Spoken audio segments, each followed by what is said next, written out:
Hello everyone, welcome to my channel Brain Train Edutech. आज हम इस वीडियो में पढ़ेंगे सिक्योरिटी इशू ऑफ आईओटी।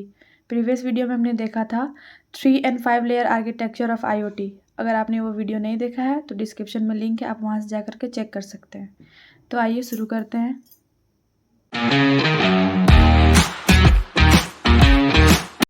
तो सिक्योरिटी इशू ऑफ आईओटी ये 5 टाइप का होता है।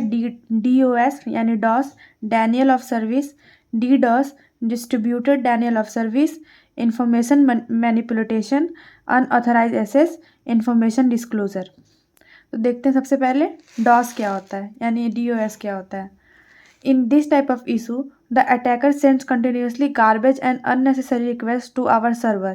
इसमें क्या होता है, जो अटैकर होता है वो हमारे सिस्टम में कंटिन्यूसली गार्बेज और अननेसेसरी रिक्वेस्ट भेजते रहता है हमारे सर्वर को। For this unnecessary request, the server gets down because of this flooded garbage unnecessary request sent by the attacker. तो ये अननेसेसरी रिक्वेस्ट से क्या होता है, हमारा सर्वर जो है वो डाउन हो जाता है क्योंकि जो अटैकर है वो फ्लडेड गार्बेज भेजता है, यानी कि जो गार्बेज अननेसेसरी मैसेज है उसका फ्लडेड वे में बहुत सारे एक ही बार में भेजता है, इसके वजह से। So when a valid user are send the request to the server but can't respond to the user because server are down, it deny the user request. तो क्या होता है, जो वैलिड यूज़र हमारा रहता है वो जब सेंड करता है रिक्वेस्ट सर्वर को, वो रिस्पॉन्स नहीं कर पाता है क्योंकि जो सर्वर रहता है वो डाउन हो गया रहता है और वो डिनाई कर देता है उस रिक्वेस्ट को। एक छोटा सा डायग्राम है, इसके थ्रू हम लोग ब्रीफली देखेंगे। अटैकर देखिए, अटैकर ये एक टाइम पे बहुत सारा मैसेज भेज रहा है, गार्बेज रिक्वेस्ट भेज रहा है सर्वर को, जिसकी वजह से क्या होगा, सर्वर हमारा डाउन हो जाएगा।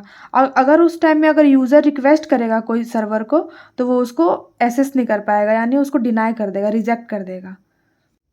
नेक्स्ट है DDoS यानी डिस्ट्रीब्यूटेड डैनियल ऑफ सर्विस। इसमें क्या होता है, in this issue attacker send the request और अ करप्ट फाइल और a virus to the n number of devices और a bunch of devices are connected to internet. इसमें क्या होता है, जो अटैकर है वो एक बंच ऑफ करप्ट फाइल को सेंड करता है, जो डिवाइसेस कनेक्ट रहता है हमारे इंटरनेट से, n नंबर ऑफ डिवाइसेस जो कनेक्ट रहता है हमारे इंटरनेट से, उस पर वो करप्ट फाइल और वायरस सेंड करता है। If any system or a device are download that file, then the virus is come to our device also, then we set to be infected device. अगर कोई भी वो n नंबर ऑफ डिवाइसेस में वो भेजा request और उसमें से अगर कोई भी फाइल उसको डाउनलोड कर लेता है तो उसके सिस्टम में वो करप्ट फाइल आ जाएगा और तो हम लोग बोल सकते हैं वो डिवाइस जो रहेगा हमारा इन्फेक्टेड डिवाइस हो जाएगा।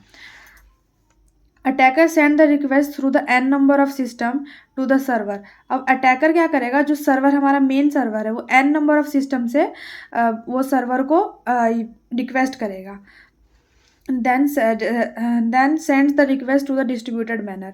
इसी के लिए हम लोग बोल सकते हैं n नंबर ऑफ सिस्टम से वो सर्वर पे अटैक करता है और मैसेज करता है, तो वो इन अ डिस्ट्रीब्यूटेड वे होता है, इसीलिए उसको हम लोग बोलते हैं डिस्ट्रीब्यूटेड डैनियल ऑफ सर्विस। इसका भी एक डायग्राम है जिससे हम लोग ब्रीफली समझेंगे क्या है, जो भी हमने ऊपर देखा।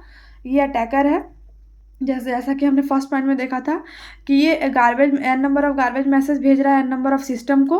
अब ये अगर इस सब सिस्टम में से कोई भी एक सिस्टम अगर उसको डाउनलोड कर लेता है तो ये सब करप्टेड इन्फेक्टेड सिस्टम हो जाएगा। अब ये इन्फेक्टेड सिस्टम जो क्या करेगा, वो मैसेज भेजेगा सर्वर को। अब सर्वर भी आपका जब उसको डाउनलोड कर लेगा उसमें सर्वर में आ जाएगा तो ये सर्वर हमारा डाउन हो जाएगा। नेक्स्ट देखते हैं। नेक्स्ट है इंफॉर्मेशन मैनिपुलेशन। पर इस पॉइंट को देखने से पहले हम देखेंगे अनऑथराइज्ड एक्सेस। क्यों, मैं आपको बताती हूँ। The attacker can't access the respective IoT system, it not a valid user. जो अटैकर है कोई भी एक सिस्टम को जब तक वो वैलिड यूज़र नहीं रहेगा उस पर अटैक नहीं कर सकता है। लेकिन अटैकर क्या करता है, यहाँ देखिए। So the attacker get the credential, user ID और पासवर्ड। जो भी वैलिड यूज़र है उसका यूज़र ID और पासवर्ड ले लेता है, वैलिड यूज़र और password who can access the IoT system in authorized way, जो कि एक्सेस कर सकता है आपके सिस्टम का, IoT सिस्टम को in unauthorised way. And using of this credential the attacker can easily access your system. और इस क्रेडेंशियल डेटा के थ्रू अटैकर आपका ईजिली एसेस कर सकता है आपके सिस्टम्स को। इसके बाद देखते हैं हम इंफॉर्मेशन मैनिपुलेशन। देखिए अब ये मैंने पहले क्यों पढ़ाया था। देखिए अनऑथराइज एक्सेस में हम ये यूज़र जो अटैकर है इन अनऑथराइज्ड वे आपके सिस्टम में चला गया, वो उसके पास उसका आईडी और पासवर्ड आ गया आपका। उसके बाद क्या करेगा, after take your password and ID of the system in unauthorised way the attacker access your data easily and manipulate it also. वो आपका डेटा को ईजिली एसेस कर लेगा और उसको मैनिपुलेट कर देगा। लास्ट पॉइंट है हमारा information disclosure.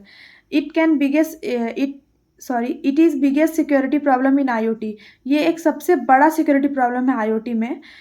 If you can secure your highly confidential data in your system but when any unauthorised way the attacker are get your data they can disclose them. लिखा हुआ है अगर आप अपना कंप्यूटर में system में अपना हाईली कॉन्फिडेंशियली डेटा को स्टोर करके रखते हैं और अटैकर इन अनऑथराइज्ड वे आपके डेटा को एक्सेस कर लेता है तो वो उसको डिस्क्लोज भी कर सकता है। They also demand the many thing और money instead of your data. ये आपसे मनी का डिमांड बहुत सारी चीज़ें डिमांड कर सकता है, जैसे कि पैसा हो गया इंस्टेड ऑफ योर डेटा। आपके डेटा के लिए वो अटैकर आपसे ब्लैकमेल भी कर सकता है एक तरह से।